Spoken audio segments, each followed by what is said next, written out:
Hola, buenas noches. Por favor, ¿me confirman sonido? Buenas noches, profe. Sí, lo escuchamos. Bueno, buenas noches a todos. ¿Cómo han Buenas estado? noches, profe. ¿Cómo vamos? ¿Bien?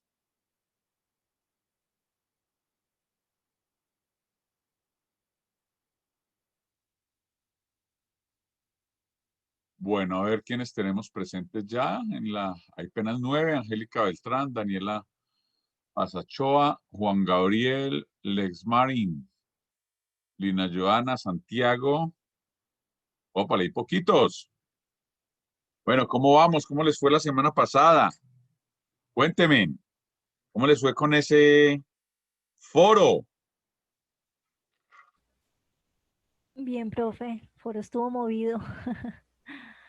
Más o menos movido. Sí, eso lo revisé, ya está calificado, ya tiene las notas en su plataforma. La calificación del foro de participación. Bueno, a ver quién nos está acompañando de CEDUM. ¿Quién será nuestro tutor hoy? Nuestra tutora es Valeria Fontalvo. Bueno, perfecto. Antes de entrar a dar solución a nuestro foro, quiero dar 3 minuticos a ver si entran más participantes una vez que este grupo es numeroso y apenas hay 12. Entonces, vamos a dar hasta las 2 minuticos más, 8:35 exactas, iniciamos nuestra sesión, ¿ok? Bueno, señor. Perfecto.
Bueno, compañeros, entonces ya son las 8:35, solo hay 13 participantes. Vamos a revisar la asistencia porque sí es importante pues, que estemos en clase, ¿cierto? De que tengamos aquí la participación activa en aras de que esto nos apropiemos todos estos conceptos importantes. Bueno, lo primero que vamos a hacer entonces es, déjenme comparto pantalla, a explicar un poco lo que son los papeles de Panamá. Vamos a entender eso, a ver. Vamos a estar preguntándoles en aras de que apropiemos estos conceptos claramente. Bueno, cuando hablemos de los papeles de Panamá, lo primero que tenemos que pensar es que hay muchas cosas ilegales que se hacen allí. Y yo no voy a hablar de lo ilegal, voy a hablar de lo legal, pero que no es ético hacerlo, que es diferente. ¿Por qué esa bulla que encontraron, ese ruido que ustedes investigaron a partir de unos documentos encontrados en la oficina de un abogado.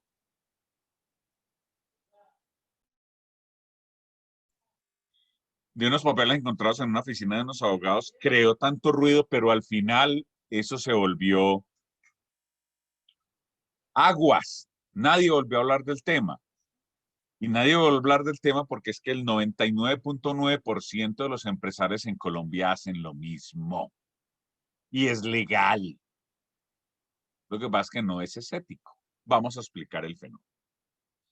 Entonces, vamos a partir en este Excel. Vamos a decir que aquí existe una empresa que está en Colombia, ¿cierto? Y esa empresa que está en Colombia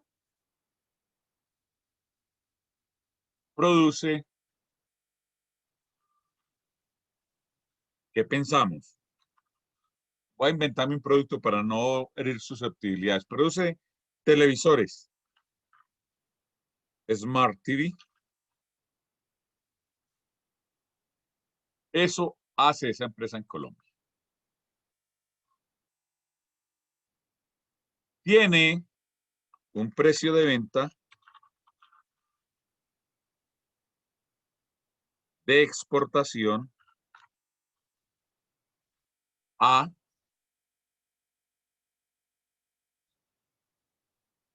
para que esto nos quede práctico de entenderlo, de $100 por televisor. $100 por cada televisor Smart TV. Esta empresa colombiana, que es tan trabajadora y luchadora, pues se consiguió un cliente en Japón. Entonces, por aquí tenemos un cliente en Japón. Tenemos un cliente en Japón que nos compra televisores Smart TV. ¿A qué precio? A $100 cada uno. $100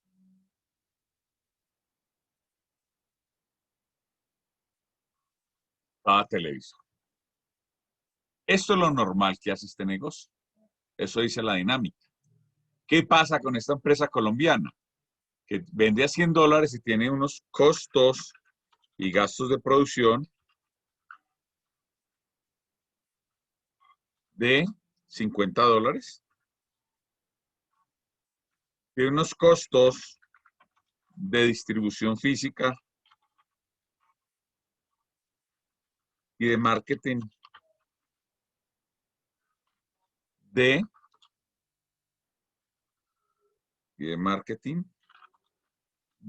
$20.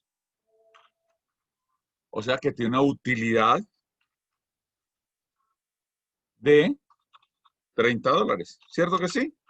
¿Hasta ahí todo es claro? Sí, señor. Sí, señor. Bueno, eso hace la empresa.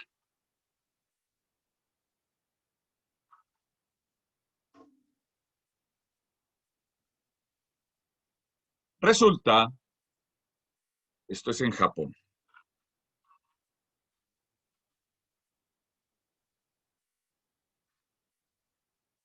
que dado el análisis de lo que significa un paraíso fiscal, ¿cómo vamos a llamar a esta empresa? Televisores Pepito.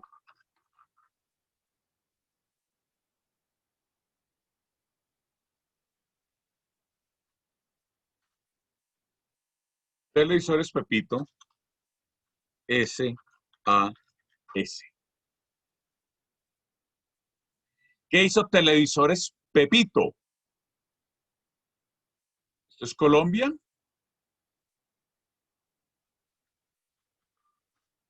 Todo esto es en Colombia hasta aquí.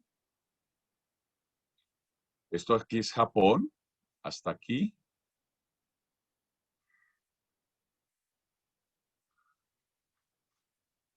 Y aquí abrió una empresa en un paraíso fiscal que vamos a llamar Panamá.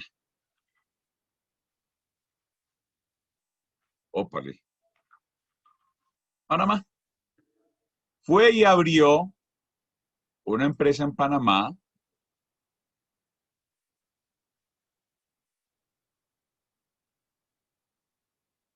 televisores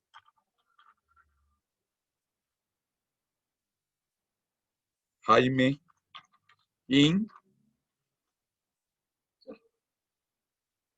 Entonces, nuestra empresa Televisores Pepito para el Estado colombiano ya no le va a vender a Japón. ¿A quién le va a vender? Le vende a Televisores IN. Pero ese sería el precio de venta para Japón. Pero para Panamá le exporta con un precio de venta de exportación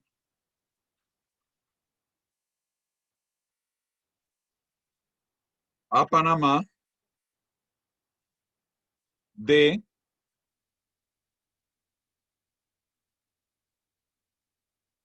$75. A eso le vende, a Panamá. ¿Qué hace Panamá? Panamá compra Smart TV a Colombia a $75, ¿cierto?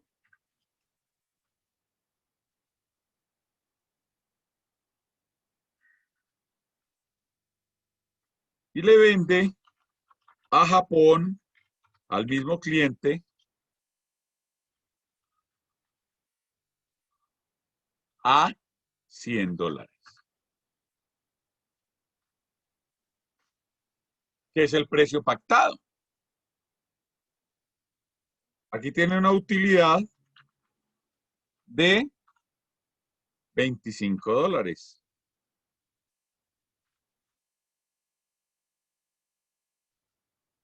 Esta empresa es una empresa de papel, que son las empresas que encontraron los abogados. ¿De quién es esta empresa? De Televisores Pepito. Ahora viene la magia de lo que se hizo.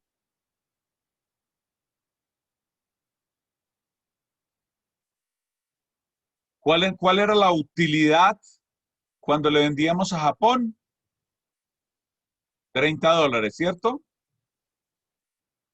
Esta era la utilidad cuando le vendíamos a Japón, $30. Entonces, ¿cuánto se pagaba de impuestos de renta? Se pagaba el siguiente valor, el 34% por $30. O sea, se pagaban $10 por cada televisor de utilidad. Ahora que le vendemos a Panamá, tenemos una utilidad de ¿cuánto? Del 5. Vendiendo a Panamá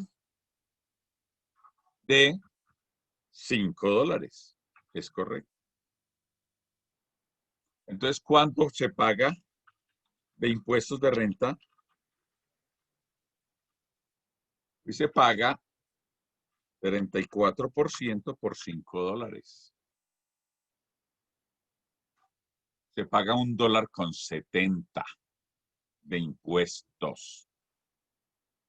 Pregunta, ¿dónde está dejando la utilidad Televisores Pepito?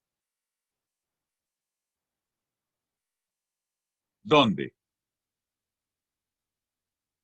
En el papel, en la empresa de papel. Panamá. La está dejando en un paraíso fiscal. Allá está dejando la plata. Allá está dejando la plata la empresa. ¿Eso es legal? Sí es legal. ¿Es ético? No es ético. Porque si la empresa explota los factores productivos en Colombia, debería pagar los impuestos en Colombia. ¿Qué ventajas tiene esto para las empresas? Muchas. Empecemos a analizarla.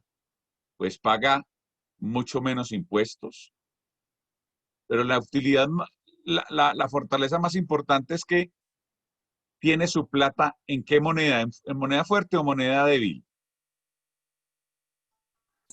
En moneda fuerte. El dólar. Tiene su platica guardada en una moneda fuerte que son dólares, en un paraíso fiscal. Esto es en un televisor. ¿Cuánto se exportaría la empresa Televisores Pepito? Miles de televisores. Entonces tienen miles de utilidades. Esos son la parte legal de los papeles de Panamá. Por eso las preguntas orientadas hablaban sobre la ética, sobre la repercusión que tiene para el Estado la existencia de paraísos fiscales. Ya miren cuánto se baja el recaudo de impuestos de renta. No sé si ustedes se acuerdan cuando salió ese escándalo de los papeles de Panamá, lo que sacó la propaganda de la DIAN era una propaganda inclusive muy, muy jocosa, que hablaban unos ricachoncitos y se decían, hola, ¿dónde vamos a celebrar el cumpleaños? En el apartamento de mi papá de Miami, en el yate de la Florida, ¿o dónde? Y salía una voz allá en el fondo de la DIAN, legalice sus propiedades en el exterior, evítese sanciones. ¿Se acuerdan de esa propaganda o no? Sí, señor. Salió a raíz de esto, Sí, señor, sí, señor. de que la gente tenía la plata en paraísos fiscales. Hoy en día, como la DIAN ya sacó una normativa y al que le encuentren plata por allá se la van aquí, se la van en términos de impuestos a congelar, pues ya lo que hace Televisores Pepito es que no tiene la empresa a nombre de él, sino que se consigue un testaferro que figure como un exportador. Ahora, tiene un riesgo que la platica va a estar en manos del testaferro. Profe, Ya disculpe. es, señor. ¿Cómo interviene ahí o qué influencia tiene los certificados de origen de las mercancías que son fabricadas en, pues obviamente, su país de origen? Y para evitar precisamente eso de que las mercancías lleguen a un segundo país para después llegar al destino final, eh, bajándole o cambiándole el valor. Lo que pasa es que el certificado de origen va a afectar realmente ¿qué? Afecta el certificado de origen. Los aranceles que pague la mercadería al entrar a Japón. Ok. Es lo único que va a afectar. Claro que puede ser poco competitivo, pero hay dos temas claves ahí. Uno, la integración comercial cada vez es más grande. Los tratados de libre comercio son cada vez más comunes. Entonces, casi que el mundo entero, excepto los mercados que están unidos, como en la Comunidad Económica Europea, pues están libres de aranceles. Le ponen aranceles a otros productos, pero están libres de aranceles.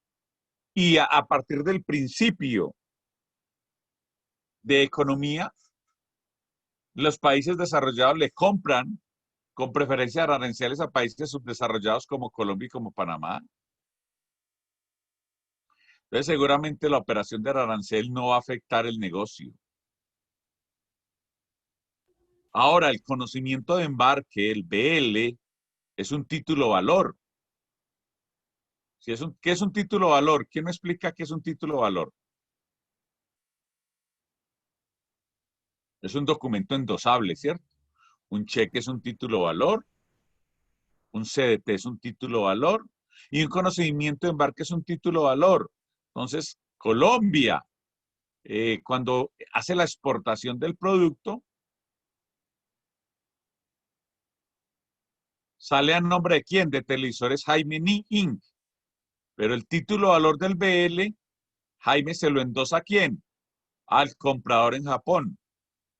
Como está endosado, el comprador en Japón puede nacionalizar la mercadería normalmente, como si viniera de Colombia. Entonces, esto es legal. Eso no es ilegal. Lo que pasa es que es poco ético. ¿Ya es claro cómo opera y qué son los títulos de Panamá? ¿Los papeles de Panamá? Sí, profe, pero, Sí, profe, una señor. consulta. Yo tengo, o sea, yo, Pepito Pérez, tengo la organización de papel en Panamá. Tengo $25, pues digamos que es la utilidad del ejemplo. ¿Y Sí. cómo disfruto yo de esos $25 en Colombia? O sea, ¿cómo No, en Colombia nunca va a disfrutar de ellos. Los disfruta nunca, afuera. nunca va a llegar a Colombia? No, no, si No puede los llegar, puede los tiene traer. que nacionalizar. Y ahí pagaría impuesto. Depende cómo los nacionalice. Depende cómo los nacionalice. Pero mi pregunta es, ¿usted para qué va a convertir unos ahorros en moneda fuerte en unos ahorros Dólares en a moneda que peso. se devalúa? Dólares a peso. Sí, no, nada que ver. Si tiene que gastar, gastan dólares de la cuenta que seguramente tiene Televisores Jaime en un banco en Panamá o en Estados Unidos, pero que ¿quién lo maneja esa cuenta? Televisores Pepito.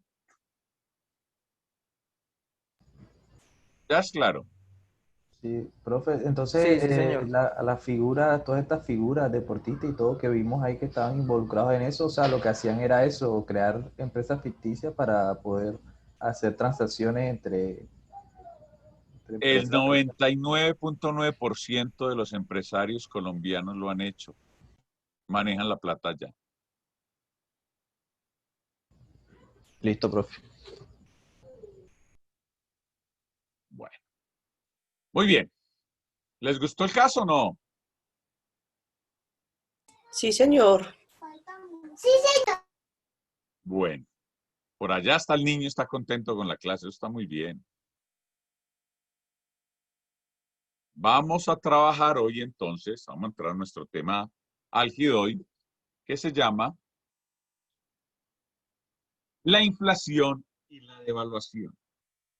Grandes variables macroeconómicas que afectan el desarrollo de un país. Vamos a entender qué significan estos fenómenos y cómo afectaría la inflación y la devaluación una política cambiaria para la organización y para el Estado. Entonces, lo primero que tendremos que conocer es que cuando hablemos de desarrollo económico, de política económica, los temas de mayor interés se relacionan con la ciencia de la economía, que ya hablamos algo de eso en las sesiones anteriores, la política monetaria, la política cambiaria. Vamos a entender cómo se definen los efectos que tienen los impactos de estas dos políticas, monetaria y cambiaria, sobre las variables de la economía real, su comportamiento. Y en últimas, cómo la misión del gobierno realmente es buscar el bienestar de la sociedad en general. Son los temas de mayor interés cuando hablemos de política económica, variables macroeconómicas, inflación y devaluación.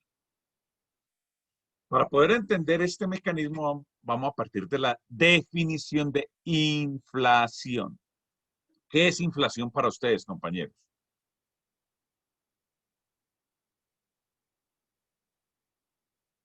¿Qué será inflación? Profe, aumento en los precios de los productos, Aumento servicios. general de nivel de precios, ¿cierto?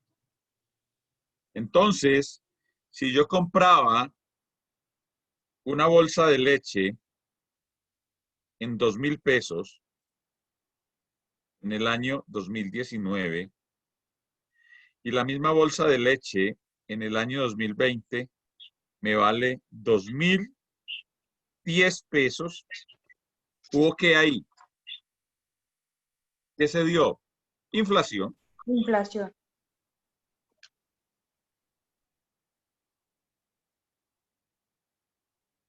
del 0,5%. Una inflación media del 0,5%, que eso casi no es nada. Entonces, ¿cómo nos damos cuenta que hay inflación en una economía, porque se mide a través del índice del precio al consumidor, el famoso IPC que ustedes evalúan año a año. El IPC indica cómo se está comportando el nivel general de precios.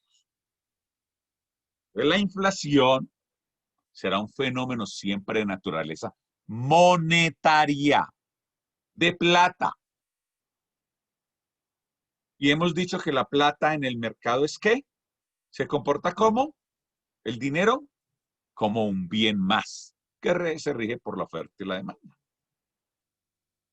Como la inflación es de naturaleza monetaria y la moneda, el dinero, el recurso financiero se mueve como un bien más en un mercado, entonces es pertinente que la autoridad monetaria regule el comportamiento de esos dineros.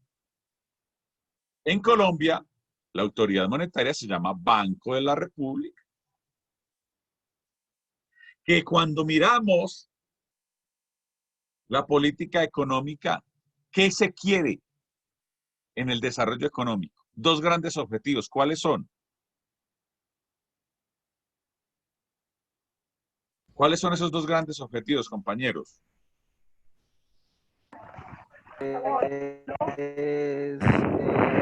La meta de la inflación del 3% a largo plazo y mantener el poder adquisitivo de la moneda.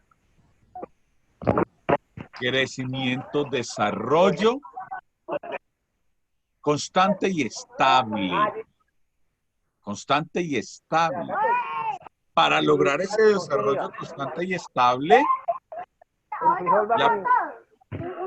hola, porfa, el micrófono. Ya.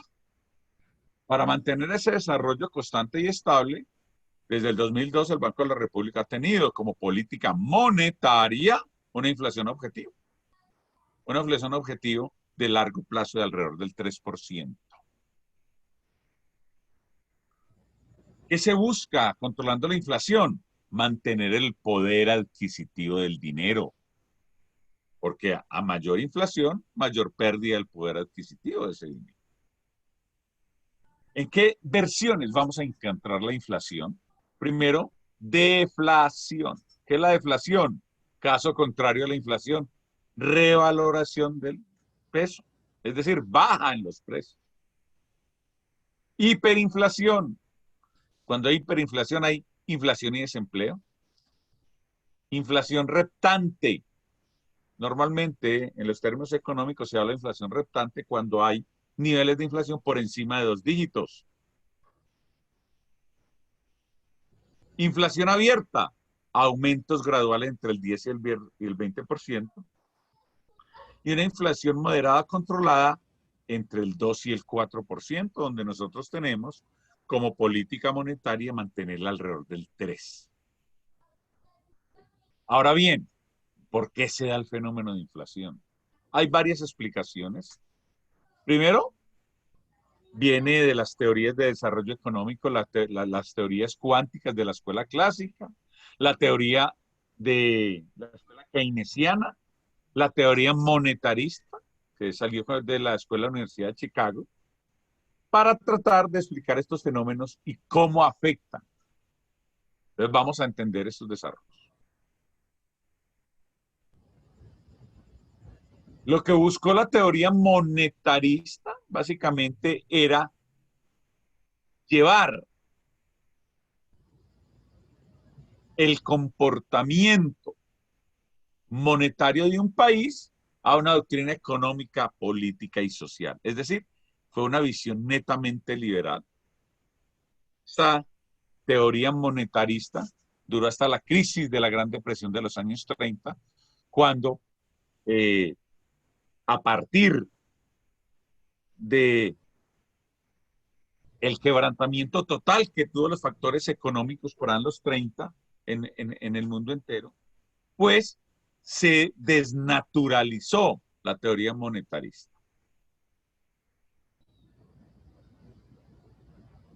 ¿Cuál fue la receta que tuvieron los grandes pensadores económicos para salir de la depresión de los años 30, ¿cierto?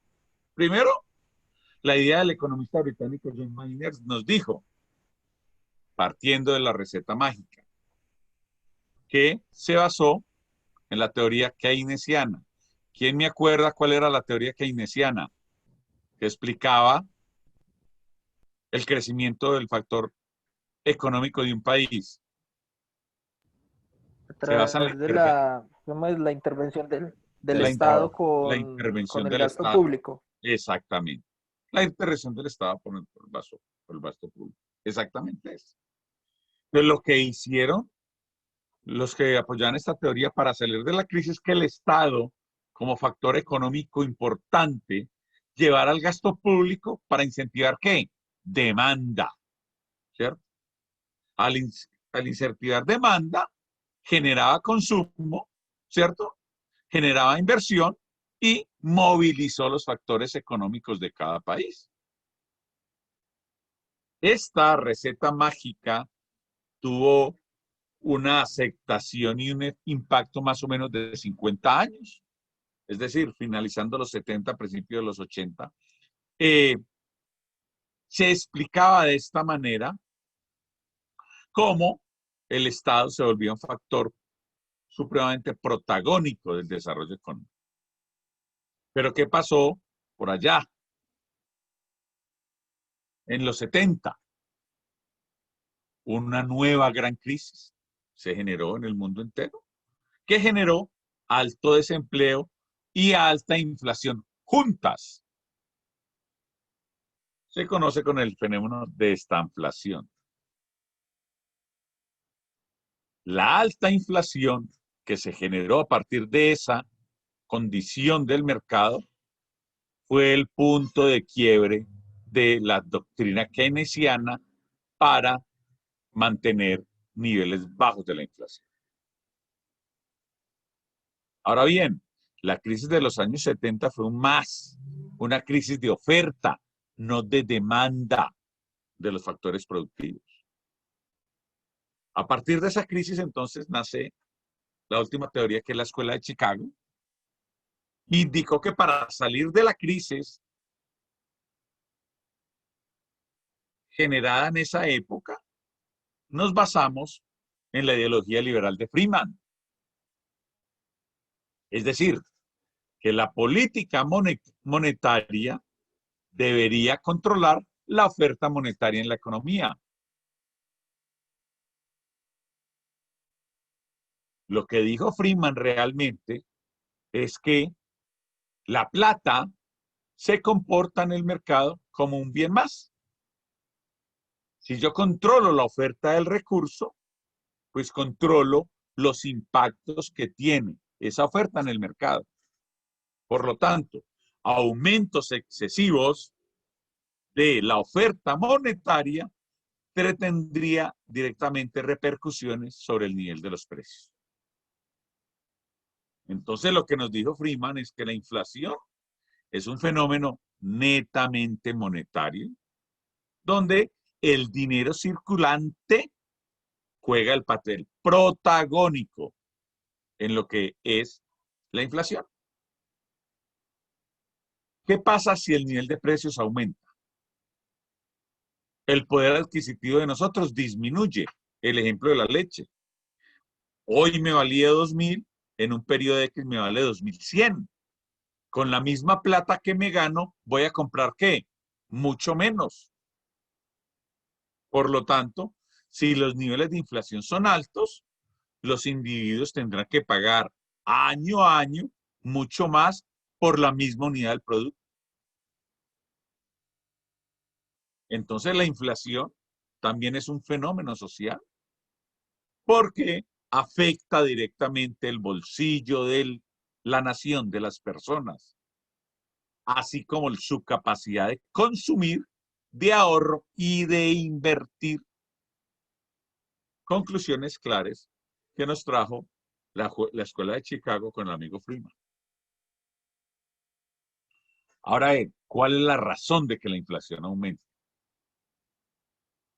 La inflación aumenta básicamente y proporcionalmente con la oferta monetaria. Cuando hay dinero, hay inflación.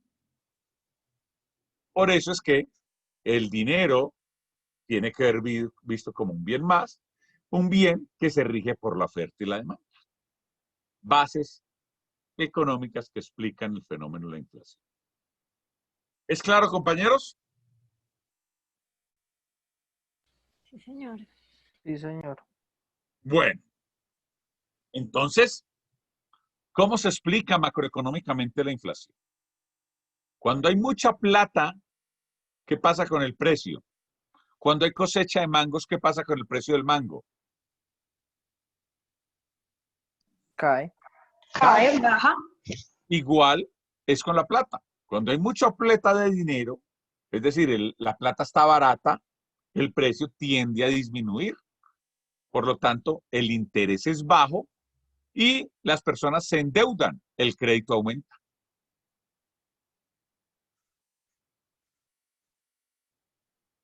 El efecto que genera alza sobre la inversión, sobre el consumo, en últimas presiona los precios, causando inflación. Uno de los fenómenos grandes que generó aquí en Colombia más o menos entre el año 95 al 2010 y que aún lo hace, inflación, es la plata mala vida del narcotráfico. Mucho dinero circulante que no era a unos factores económicos normales, sino que era dinero que traían por debajo de la mesa los narcotraficantes para volver los pesos colombianos y eso generó grandes fenómenos de inflación, especialmente a principios del año 2000 hasta el 2005. Por lo tanto, estos efectos que ustedes ya conocen de cómo se comportaría la platica, si hay en exceso o si hay en defecto, podríamos entender que una inflación baja y sostenida es importante para la economía. No podemos pensar que los factores económicos son ideales, es decir, que la oferta y la demanda son igualiticas. Si la oferta y la demanda fueran igualitas, no hay inflación. Como hay ventajas competitivas en los factores productivos, también se requiere que la inflación se vuelva un lubricante, como nos decía el autor Gregory en el 2007, que una inflación lubrica el funcionamiento de la economía, el trabajo y el flujo de bienes. Esa es la importancia de tener una inflación objetivo que para Colombia es del 3%. Una inflación da señales de qué. Cuando una inflación es baja y controlada, indica que la economía opera bien, que la dinámica de la economía se está ajustando, que un factor que mueve los factores productivos son ¿qué? La fluctuación controlada de los precios. Una fluctuación de precios permitirá siempre que haya movilidad de actividad económica, ¿cierto? Que haya intensidad en la movilidad porque esos factores productivos se van a mover donde hay ventaja competitiva. Esa es la importancia de una inflación controlada. Pero ¿qué pasa con una inflación desmedida? Primero, nadie va a invertir, va a afectar las expectativas del consumo, del ahorro de la inversión. En últimas, ¿cómo viven las personas y las empresas? Y si no, analicen ustedes Venezuela. Va a decrecer la economía en un 25% en Venezuela destina Así la... ahí se llamó el bien, gracias a Dios. Hola, ¿quién nos habla? Bueno, por lo tanto, una inflación desmedida, incontrolable, va a crear incertidumbre, crea distorsión en los factores económicos. Nada ideal. Claro sobre lo que es inflación y cómo se explica.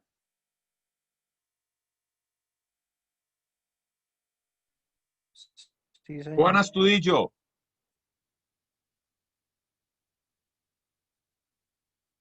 Juan, ¿estás con nosotros?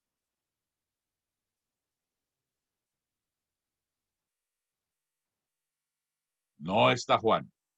Ah, sí. A ver, no fue. ¿Quién me escribió? A ver. No, Juan no está. Edwin Alexis Marín. Sí, señor. Bueno, ¿es claro el concepto de inflación? Profe, Sí, sí, sí, tengo una señor. pregunta, no sé si sea acorde con el tema, Dale, Lina.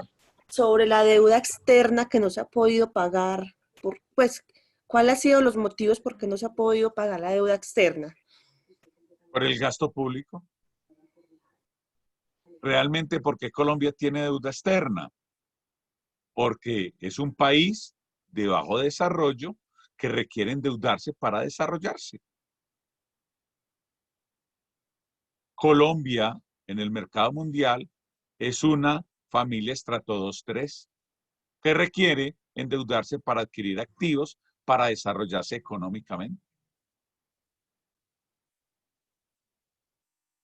¿Y quién le presta la plata para desarrollarse? Los bancos. En este caso, Banco Mundial. ¿Y de quién es el Banco Mundial? Pues de los países desarrollados y ricos, de los países estrato 6 o 7. ¿Es claro, Lina?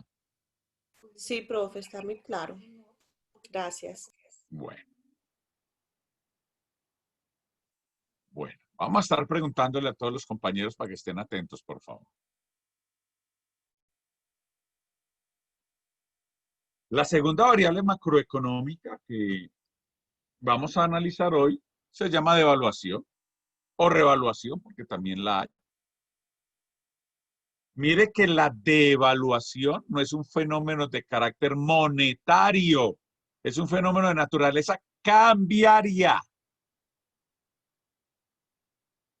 de la política cambiaria. O sea, que está definida por la tasa de cambio. ¿Y qué es tasa de cambio? Pues era el número de unidades monetarias de una moneda equivalentes a otra moneda. Y eso se entiende como tasa de cambio nominal. Número de unidades de una moneda equivalentes a otra moneda. Tasa de cambio nominal. Vamos a ver que hay dos Diferente a diferentes. TRM. Eso es otra cosa. Ya vamos a ver qué es la tasa representativa del mercado. Entonces, la tasa de cambio nominal es uno de los precios, porque realmente es un precio más importante de una economía. Y lo que dice la tasa de cambio nominal es el valor en pesos de todos los bienes del resto del mundo. Que determina el precio de los productos colombianos en las diferentes monedas extranjeras. Es decir, mide el precio de los bienes colombianos con relación a lo que valdría en pesos los bienes del resto del mundo. Por lo tanto, la tasa de cambio nominal determina los flujos de bienes, servicios y capitales que hace Colombia con el resto del mundo. ¿A partir de qué? Vamos a analizarlo. Si la tasa representativa del mercado disminuye, ¿qué está pasando con el valor del peso? ¿Crece o decrece? Decrece. No. Si Creo la que tasa Crece, disminuye, Ah, sí, si crece. si la tasa disminuye, el peso se está reevaluando con respecto al dólar. O el dólar se devalúa con respecto al peso. O sea que ahí podría yo comprar más cosas con los mismos pesos. con la misma plata, el mismo dinero. Depende si les va a comprar afuera o aquí. Eso es lo que vamos a analizar en este momento. Entonces, lo que nos dicen los movimientos en la tasa de cambio nominal no tiene efecto sobre la tasa real de la actividad. Entonces, como la tasa de cambio nominal es un análisis económico, tendremos que estudiar la tasa de cambio real para poder explicar el fenómeno de la devaluación. ¿Qué es la tasa de cambio real? La tasa de cambio real no es nada más que la relación entre los índices de precio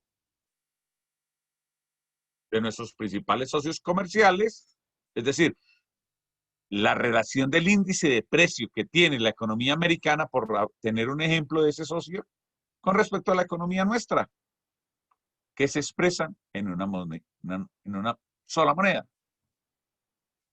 Por lo tanto, la tasa de cambio real estaría determinada por la tasa de cambio nominal multiplicada por el cociente entre el nivel de precios externos, P asterisco, y el nivel de precios locales, P. Dicho de otra manera, la tasa de cambio real tiene en cuenta los niveles de precios, es decir, la inflación que se presenta entre los dos países. ¿Sí ve la diferencia entre ambos? Por lo tanto, el costo de mis bienes locales los voy a comparar con el costo de los bienes que se tienen en otro país. Y aquí vamos a entender qué pasa si hay revaluación del peso o devaluación del peso. ¿Ya es claro los dos conceptos, compañeros?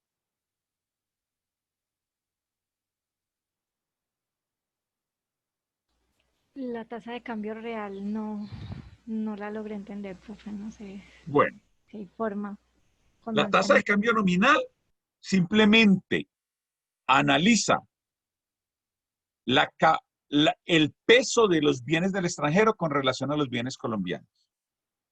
Lo que hace la tasa de cambio real es coger esa relación, multiplicarla por el factor que tiene el IPC del país, donde estoy estudiando la tasa de cambio, y el IPC de nuestro país. Es decir, corrige la tasa de cambio nominal por la afectación que tiene por la inflación de esos ambos países. Es decir, Ok. corrige. Por cada uno, por el IPC de cada uno, tanto Ujú. del interno como Sí, como señora. del nivel de precio externo. Sí, señora. Entendido. Listo, profe, gracias. Déjeme entonces, yo le explico algo aquí. Vamos a compartir un Excel para que tengamos eso mucho más apropiado. Entonces, lo que nos dice esto es que la tasa de cambio real, ¿cierto? Es igual a ¿qué? A la tasa de cambio nominal, ¿cierto? Sí, señor. Multiplicada por la relación de el IPC del país extranjero, ¿cierto? Dividido el IPC de Colombia. Entendido, ahora sí. Mucho más Eso claro, es gracias. la tasa de cambio real. Profe, pero Corrige. entonces ahí es, perdón, profe, eso sería entonces una medida país, yo comparado con otro. Bueno, no realmente no es con un país, sino con una economía. Pero sí, así es. Ah, listo. Bueno. Entonces vamos a seguir. ¿Qué fenómenos tiene esto? Vamos a analizar.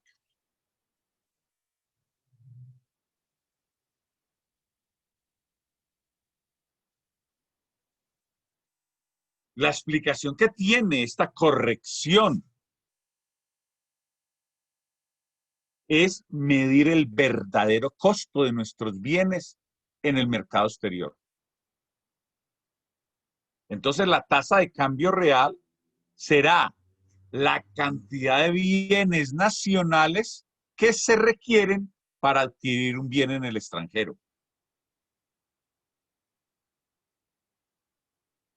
cantidad de bienes nacionales que se requiere para adquirir un bien en el extranjero. Entonces, ¿qué pasa si la tasa de cambio real es alto? Es muy alta. Es decir, estamos por encima de los 5.000 pesos, por decir algo, con el dólar. Significa que se requieren muchos bienes nacionales para adquirir tan solo un bien del extranjero. Profe, O sea, disculpe, cuando dice tasa de cambio real, ¿se está refiriendo a la TRM o sigo sin sí, entender la relación con no. TRM? ¿O es lo La mismo? tasa representativa del mercado es una medida del comportamiento de la tasa de cambio real. ¿Sí? Ok, Eso es la TRM. Es un promedio de cómo se comportó la tasa de cambio real en esa economía en un periodo determinado. ok. Listo, profe. Aquí estamos haciendo la explicación económica de lo que representa la tasa de cambio. Entonces, si es muy alta, significa que requiero muchos bienes en Colombia para comprar solo uno en el extranjero. O lo dice de otra O manera. sea, que el peso se deprecia. Sí, claro, el precio se deprecia, porque mis productos valen mucho menos. O dicho de otra manera, se requieren muy pocos bienes en el extranjero para adquirir uno nacional. O sea, que la tasa de cambio real se está depreciando y los bienes nacionales son baratos, son económicos. Cuando la tasa de cambio real aumenta, se habla de una depreciación, o sea, devaluación del peso. Pero ¿qué pasa cuando la tasa de cambio real disminuye? Es el fenómeno inverso. Es decir, hay apreciación o revaluación del peso. Por lo tanto, si hay disminución, es más comparable los bienes nacionales con relación a los bienes del exterior. Aquí les traigo un informe de la Junta Directiva del Banco de la República sobre el comportamiento y una explicación de lo que significa la revaluación y la devaluación en un país. Es bueno que yo les mando esta presentación para que revisen este informe. Profe, pero si no es mucha molestia, sería bueno de pronto que nos copie el link aquí al chat y nosotros lo podamos copiar y pegar para verlo de pronto, mientras que de pronto lo montan, ya sería mañana o no sé, tardaría un poco más. Esto déjeme, yo lo copio, Gracias. pero no me deja copiarlo, me lo está abriendo. Bueno, que me lo abra y se los copio de allá. Déjenme, pues ya les mando eso, para que lo tengan de una vez.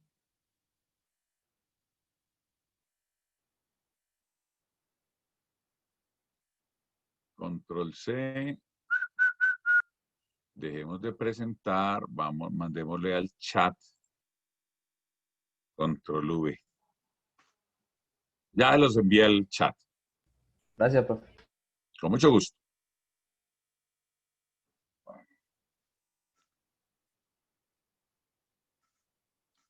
Ahora bien, como nosotros somos ese país estrato 2 o estrato 3, nuestro peso colombiano ha tenido muchas fluctuaciones en su valor por muchos factores externos.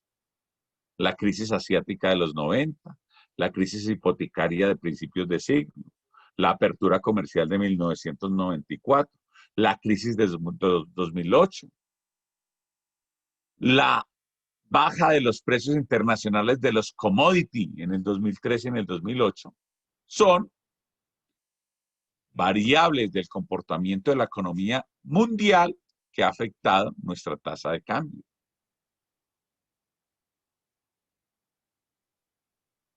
Estos factores externos han hecho que la política monetaria interna y la evaluación de la inflación tenga repercusiones muy altas en nuestro desarrollo económico. La política monetaria expansiva de la Reserva Federal de los Estados Unidos es algo que también nos afecta. Yo les dije a ustedes, ¿cuál es el dolor de Trump y la pelea con China?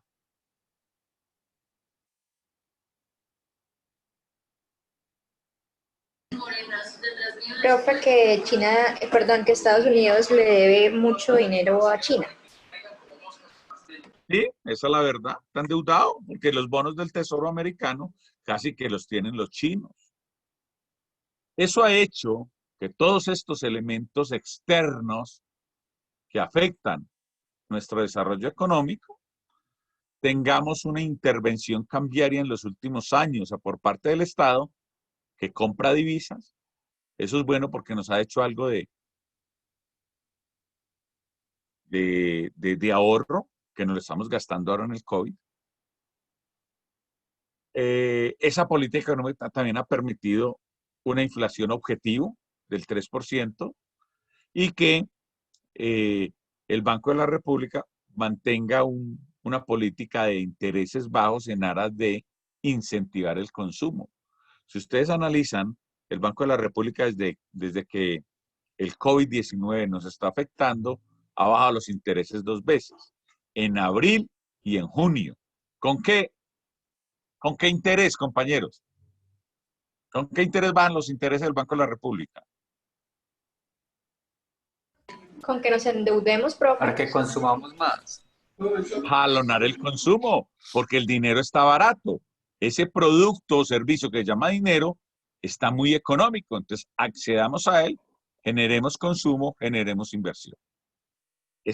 Veo que entendieron claramente qué es inflación y qué es devaluación. Profe, Sí, disculpe, señor. según lo que comenta, entonces quiere decir que la tarea, según lo que comenta, la tarea se ha hecho internacionalmente, haciendo lo que se debe hacer, pero internamente es que tenemos las dificultades en cuanto al uso y al manejo que se le da el dinero. Sí, lo que pasa es que, ¿qué pasa cuando el Banco de la República baja tasas de interés? Que de una vez crece el endeudamiento. Claro, porque yo hoy saco préstamos, utilizo la tarjeta de crédito. El problema no es ese, el problema es qué estoy haciendo con eso. ¿En qué me estoy endeudando? ¿Qué tipo de consumo se está dando y jalonando? Entonces, cuando ese nivel de endeudamiento crece tan alto, es malo. ¿Por qué? Porque se vienen los no pagos de ese endeudamiento. Y empiezan la banca a sufrir. ¿Por qué? Porque le deben billones y billones y no se los pagan. Entonces, ese es el control monetario que el Banco de la República busca. Bajo la tasa de interés, pero ¿hasta qué nivel permite el endeudamiento, que crezca el endeudamiento? Esos son, digamos, pequeños controles que tiene que ejercer el Banco de la República como autoridad monetaria. Yo creo ¿Es que ya claro, está compañero? sufriendo, profe, porque de aquí a que se recupere la economía y se empiece a poner al día todo el mundo con sus pagos, no sé si aguanten los bancos. No, Eh, créame que es que eh, el efecto económico fuerte del COVID no lo hemos vivido. Así es. Créame que en febrero del año entrante va a haber reformas. Va a haber que nos van a meternos las manos al drill para que el Estado pueda subsistir, porque el costo de esta pandemia es muy alto. Entonces, reforma tributaria se viene. Lo que pasa es que no nos hablan de ella ahora, pero se viene. Bueno, que el COVID ha... Profe, una pregunta, o sea que la inflación el otro año va a ser muy alta. No necesariamente, no necesariamente. Porque es que, es más, hay baja en el consumo, no hay presión sobre el alza de precios. Lo que no haya inflación significa que no hay es desarrollo y crecimiento económico. Al contrario, no va a haber altos niveles de inflación. Bueno, todo depende cómo se comporten los factores económicos en este último trimestre. Hay que ver. Hay que ver cómo se comportan. Bueno, ¿cuáles son los efectos de la devaluación o de la revaluación en términos reales para una economía? A partir de la explicación económica, ya saben ustedes que la tasa de cambio real muestra si los productos locales se están encareciendo o no. ¿Con respecto a qué? A los productos del extranjero de un mercado. Si la tasa de cambio se ha depreciado,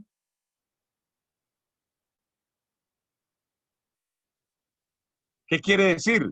Que los productos nuestros son más económicos que los productos del extranjero. O sea, hay alta tasa de cambio. O sea, nosotros por efecto económico seríamos más competitivos con relación a los productos del resto del mundo. Pero si la tasa de cambio se aprecia, es decir, baja, significa que nuestros productos son más costosos y seremos menos competitivos. Entonces, si nuestros productos son más costosos, hay apreciación. ¿Qué pasa con las exportaciones? Pues disminuyen porque somos menos competitivos, pero las importaciones van a aumentar. Y si nuestros productos son menos costosos, hay depreciación, pues las exportaciones van a aumentar y las importaciones van a disminuir. Ojo, esto es en términos de lo que significa el movimiento económico. Pero nuestros productos, si no son competitivos con la propuesta de valor, puede que aquí haya una depreciación terrible y no nos los van a comprar, porque el producto tiene que ser competitivo. Esto es una aplicación más económica que real. El producto tiene que tener las características, las condiciones que le den competitividad en el mercado mundial para que se cumpla estos principios medidos por la evaluación y la revaluación. Entonces, así como vimos la explicación que tiene la inflación y el control monetario, pues el control de la tasa de cambios es clavísimo. Es una de las formas en las cuales la autoridad monetaria gestiona nuestra cuenta corriente del país. Acuérdense que la cuenta corriente, bueno, eso lo vamos a ver más adelante al detalle, tiene dos grandes cuentas, ¿cierto? La cuenta corriente y la cuenta de capitales, que funcionan por el principio de partida doble.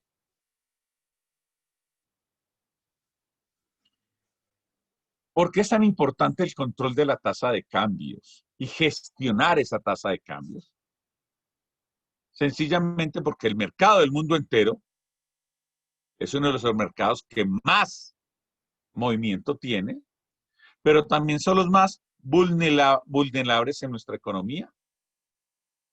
Unos movimientos muy bruscos en nuestra tasa de cambio llevan realmente a un deterioro en la capacidad de intercambio de nuestro país.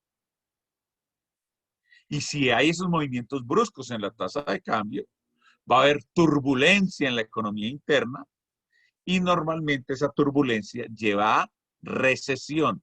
¿Por qué? Porque los inversionistas se paran en el piso, controlan su plata, no la dejan darle libre movilidad.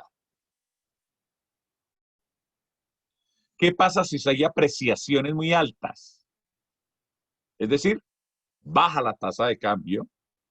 Normalmente, ¿qué puede pasar? Afectar negativamente el comportamiento de las exportaciones, las disminuye, aumenta las importaciones.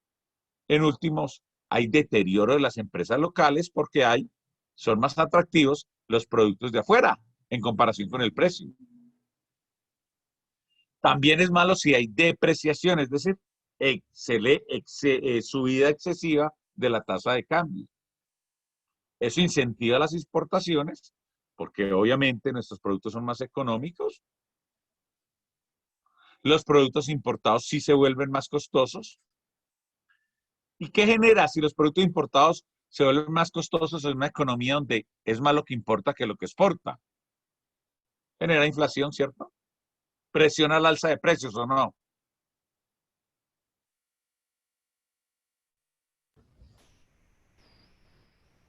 ¿Cierto que sí? Sí, profe. Sí, señor. Sí, sí, señor.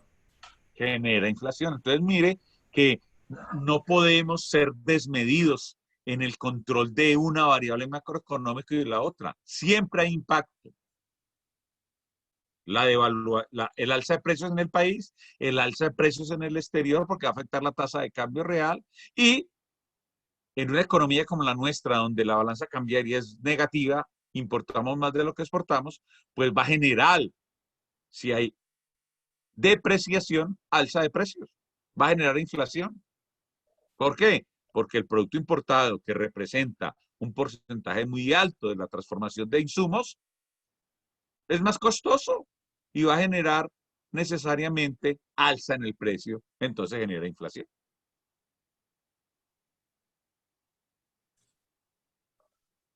Vamos a entender entonces el principio que me permite determinar la tasa de cambio en una economía y se llama la teoría de la paridad del poder adquisitivo. Vamos a ver qué es eso.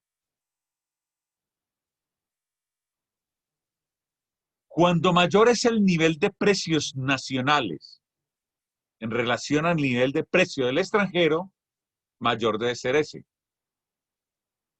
¿Qué significa eso? Que se requiere un tipo de cambio relativamente depreciado. ¿Por qué? Si el IPC nuestro es muy alto, es decir, los precios en nuestro país son más altos con relación a mi país de extranjero,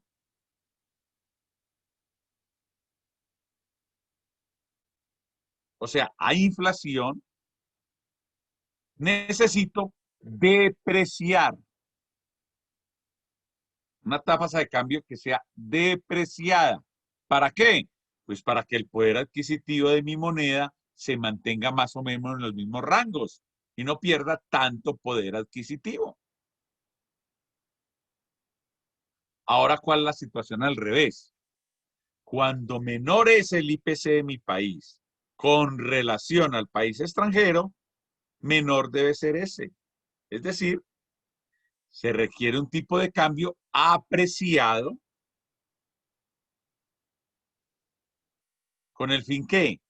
De que el poder adquisitivo de la moneda local también se mantenga. Entonces, hay una correlación directa en el comportamiento de la dinámica de los precios de Colombia relacionados con el resto del mundo para darle estabilidad al poder adquisitivo de nuestra moneda local.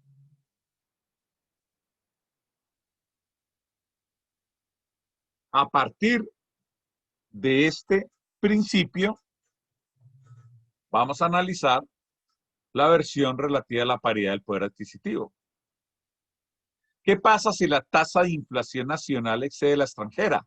Se requiere un aumento del tipo de cambio para mantener el poder de compra de la moneda local, es decir, depreciación de mi plata. Pero si la tasa de inflación nacional está por debajo de la extranjera, se necesita una reducción en el tipo de cambio, es decir, que el precio de la divisa se revalúe, que la plata valga más. ¿Para qué? Para que la moneda nacional mantenga sus valores.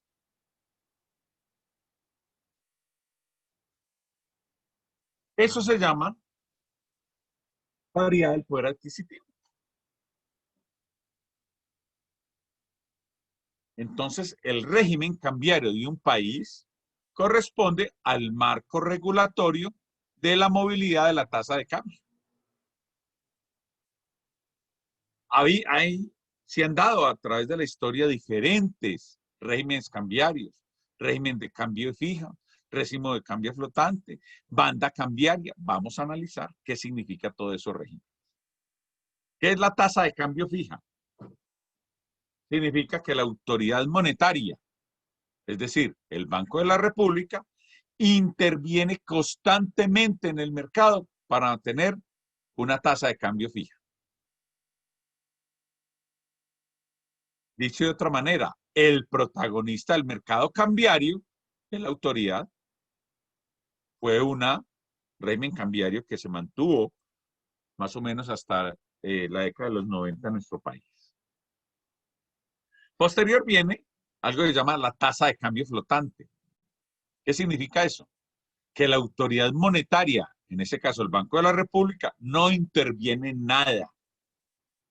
Deja que el precio de la divisa, de la tasa de cambio, lo rija la oferta y la demanda, la necesidad de dólares o la oferta de dólares.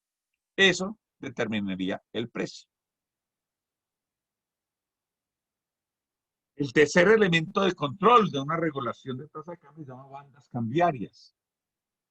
La autoridad monetaria fija un techo, el valor máximo, y un piso del valor mínimo. Y deja que el valor de la divisa, de la tasa de cambios, se mueva entre ese techo y ese piso. Fluctúe la tasa de cambio.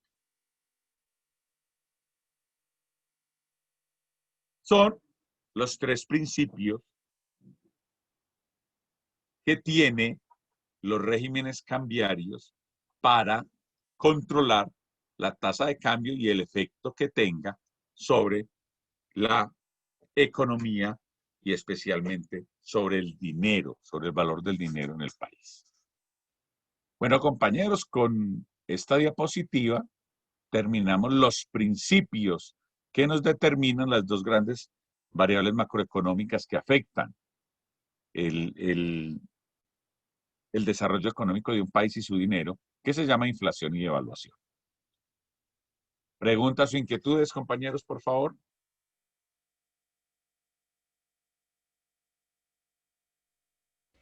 Profe, esa tasa de cambio fija, flotante, ¿la usan los gobiernos de acuerdo a lo que se vaya viendo? O por decir algo, a nosotros nos rige el tipo de tasa de cambio fija, donde interviene el banco y... ok. En la forma en que hoy la política cambiaria, la política cambiaria del Banco de la República no utiliza ninguna de esas tres, utiliza una mezcla. Y se dice un control sucio.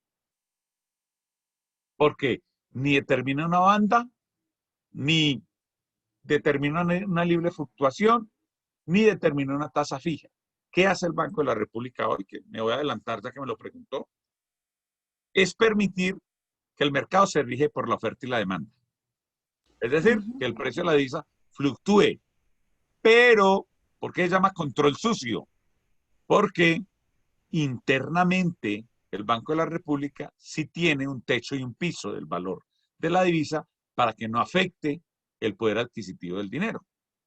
Entonces, lo que hace es, cuando hay un exceso de dólares en el mercado, es decir, hay cosecha de mango y el precio de la divisa va por debajo, va por el piso, es decir, hay mucha revaluación del peso, el Banco de la República interviene comprando el exceso de dólares que haya en ese mercado cambiario. Y lo compra para hacer ahorro del Estado. ¿Cómo lo compra? Sale y lo compra. Okay. Participa como un cliente más del mercado cambiario. Ok, ya entendí. Es decir, compra el exceso de cosecha de mangos y lo guarda. Entonces, estabiliza el precio del kilo de mango. Aquí estabiliza el precio de la tasa representativa del mercado.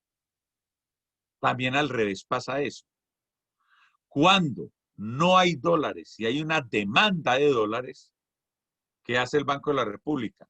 Saca los dólares que tiene para satisfacer la necesidad de ese mercado de dólares y el precio vuelva a estar en una estabilidad. Así controla hoy el Banco de la República y es su política cambiaria. Por eso dice que es de tasa sucia, porque no realmente es de libre movilidad de la divisa de oferta y demanda, sino que él interviene cuando se acerca a niveles peligrosos del piso o a niveles peligrosos en el techo del valor. ¿Es claro? ¿Y se sabe cuáles son esos niveles de piso y techo, más o menos, o no? ¿O no es público? No son públicos. Okay. No son públicos. No dicen, vea, debe ser este. No, ellos intervienen de acuerdo a sus análisis internos. Porque si los hacen públicos pueden distorsionar distorsionar el comportamiento normal de la oferta y la demanda.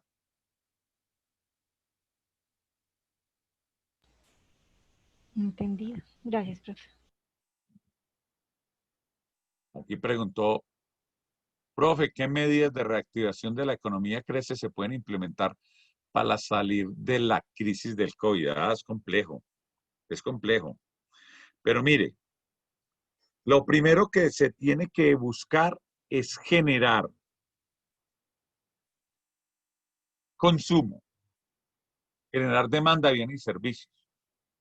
Si ustedes analizan, el Estado hizo un esfuerzo inmenso entre abril, agosto y septiembre. Y en septiembre, ¿qué le tocó hacer? Empezar a abrir la economía, así los casos de COVID se disparen. ¿Por qué? Porque se requiere demanda. Y tendrá que haber una política de generación de empleo muy, muy fuerte, porque uno de los problemas graves nuestros es el desempleo. El desempleo que generó el COVID, con cifras por encima del 22 y 23% de desempleo, hay que darle empleo a ese 10 o a ese 12% de personas que salieron de los factores económicos de la producción y de la comercialización. Entonces se tiene que buscar, primero, generar consumo y generar empleo. Son los principales, digamos, motores que van a empezar a empujar ese tren. Lo que pasa es que el coletazo no lo hemos visto todavía. El coletazo se viene y lo vamos a ver por allá cuando el Estado necesite financiar su operación por ahí en febrero, marzo, abril, donde seguramente se vendrá una reforma tributaria muy fuerte. Bueno, ¿qué más preguntas hay? Profe, pero entonces, Mucho pues gusto. en ese panorama incierto que tenemos frente al COVID y todo esto, y lo que está pasando, por ejemplo, con Venezuela, que tiene esa, ¿cómo es? Hiperinflación. Eso, Sí. pues obviamente uno no puede saber cuándo se va a frenar eso, pero, o sea, ese crecimiento exagerado de la inflación o sea, que detona o que implica para un país. O sea, porque la inflación crece y crece y crece y crece. Y cuando frena, ¿eso qué lo para o cómo se puede parar eso? La única forma, lo que pasa es que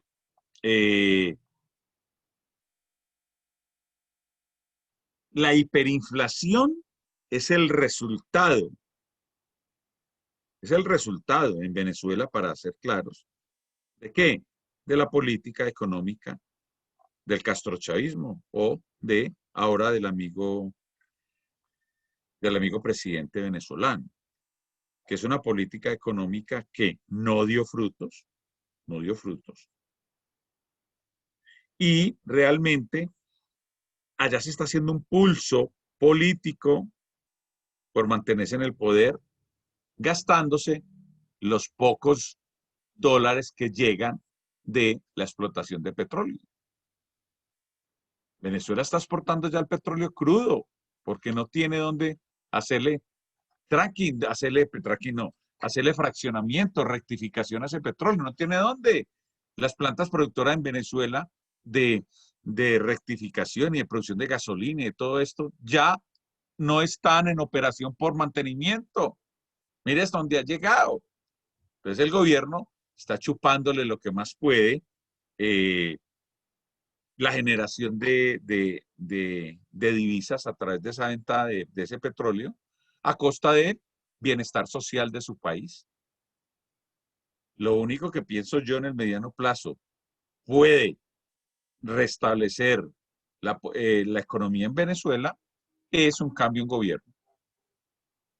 Un cambio en el gobierno. Bueno, no necesariamente el gobierno. Yo no sé si en algún momento la política económica que tenga el amigo Maduro pueda restablecer valores normales o más, digamos, más racionales su desempeño. Yo creo que no, porque ha demostrado que no tiene una visión de política de largo plazo, de buscar el bienestar social, de buscar que los factores productivos empiecen a normalizarse y a crecer, para que empiece a buscar niveles de estabilidad. Entonces es muy complejo la situación de Venezuela por su posición política.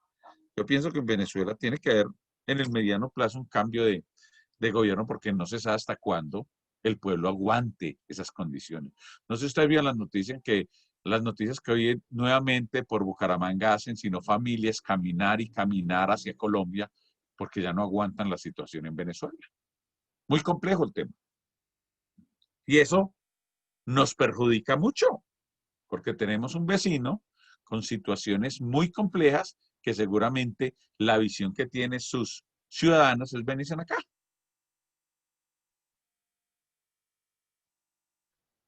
Entonces, para responder su pregunta, en cualquier economía donde hay hiperinflación, es decir, el alza a nivel de los precios es muy alta, tiene que haber una política reformista completamente total de cómo controlar sus factores productivos, cómo recuperar el valor de la moneda, que ese es el gran problema. Y lo que ha hecho Venezuela constantemente es cambiar el valor de la moneda cada vez creyendo que eso merma la inflación. Y no lo va a hacer porque es que no hay factores productivos que respalden esa nueva moneda. Seguramente en el mediano plazo, cuando haya un cambio de gobierno en Venezuela, pues el resto del mundo tendrá que cooperar mucho para tratar de darle estabilidad y que al menos que el nivel de vida en Venezuela se recupere a niveles básicos para que a partir de esos niveles básicos empiecen los factores productivos a generar valor en su economía, por lo tanto en su moneda. No sé si eso le explica claramente su inquietud, compañero. Sí, profe, muchísimas gracias. Bueno, listo, Edwin. Bueno, ¿qué más preguntas tenemos?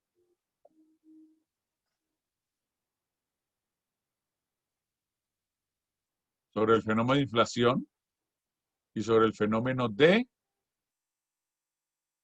devaluación o revaluación. Entonces, si ustedes analizan la inflación, la devaluación o la revaluación, pues ni son buenos ni son malos. Todo depende de la necesidad que tenga esa economía de utilizar esas variables para crecer y desarrollarse. Hasta ahora se podría decir que hasta el 2019 se veía cierta estabilidad en el desarrollo económico del país. Este año no se sabe. Se espera que la caída del PIB nuestra sea alrededor de, digamos, con una visión fatalista de alrededor de 8 puntos. Una visión más o menos objetiva se espera entre 3 y 4 puntos y una visión optimista alrededor de 2 puntos por debajo del PIB. Es decir, retrocedimos en la creación de valor.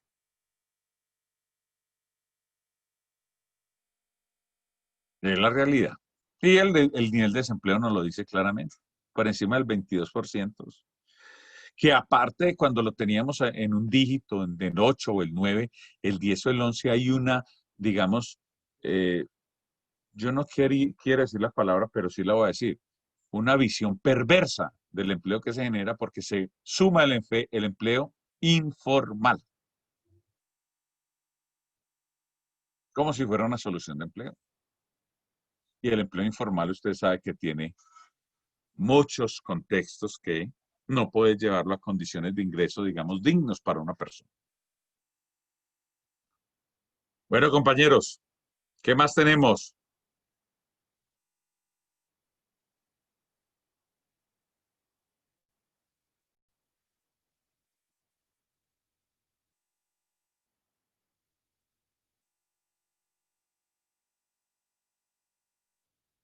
¿Por qué están tan calladitos?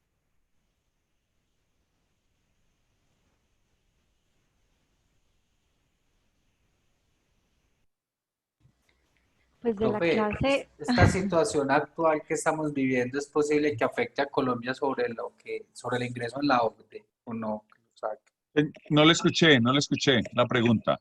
claro que sí, profe, qué pena. Con respecto a la situación pues que está viendo el país, el incremento en la tasa de desempleo y todo eso afecta el ingreso que él tuvo en la OCDE, la pueden sacar. ¿En la qué? OCDE. No, yo no creo. A ver, Ah, ya, ya. yo lo que le puedo decir es que eh, el país está en situaciones difíciles, sí, pero tiene una ruta, porque si usted analiza, el comportamiento de la industria no es malo.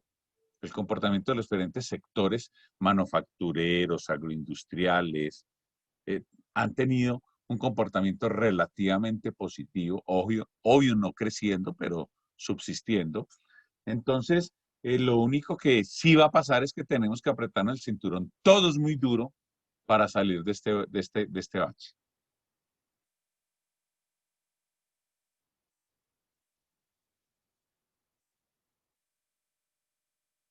Bueno, ¿alguna otra inquietud?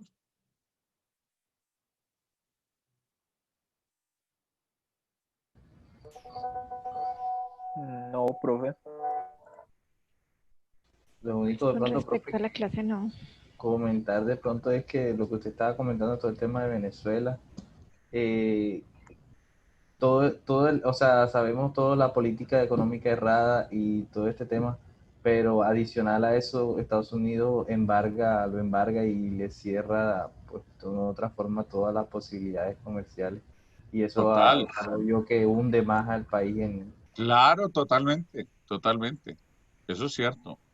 Lo hunde, completamente lo y hunde. hace que de pronto está, o sea, eso, que la política actual o el gobernante actual tenga que retirarse para de pronto que nuevamente, que es lo que quieren o lo que implementaron con Cuba, que trataron de hacer en su momento también, cerrar la Sí, economía. señor. Sí, eso es verdad. Es Entonces hay, completamente cierto. hay una injerencia pues de extranjera en otro país, diría yo, que de otra forma que es un control que ejerce Estados Unidos o no sé, el entorno hacia un país para que se ciña de pronto a su política o a su interés. O sea, viendo Sí, desde el punto de vista macro de la economía en general o Estados Unidos de como un macro y nosotros acá como en el micro haciendo o supeditados a Estados Unidos. y es la verdad, usted tiene razón. Estamos en un mercado capitalista y la plata la tienen ellos, no la tenemos nosotros. Esa es la realidad. ¿A quién le demos nosotros? A los gringos, a los grandes potentados de dueños del Banco Mundial. Y nada raro es que nosotros tendremos que ir a endeudarnos más el año entrante.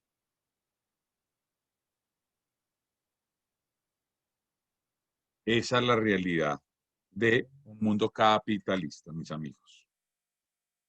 Bueno, ¿alguien más? Son las 10 de la noche. Vamos a ver, dice ahí, profe, qué pena, ¿usted me puede confirmar su correo? Mi correo es, ya se lo voy a escribir aquí,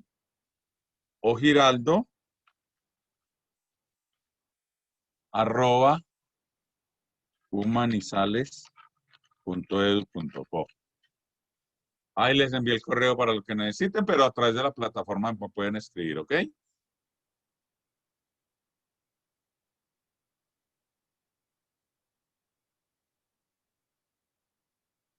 Bueno, Profe, una pregunta.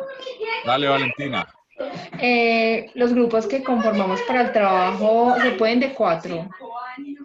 Sí, se puede 4, sí, señora. Ah, bueno, señor, gracias.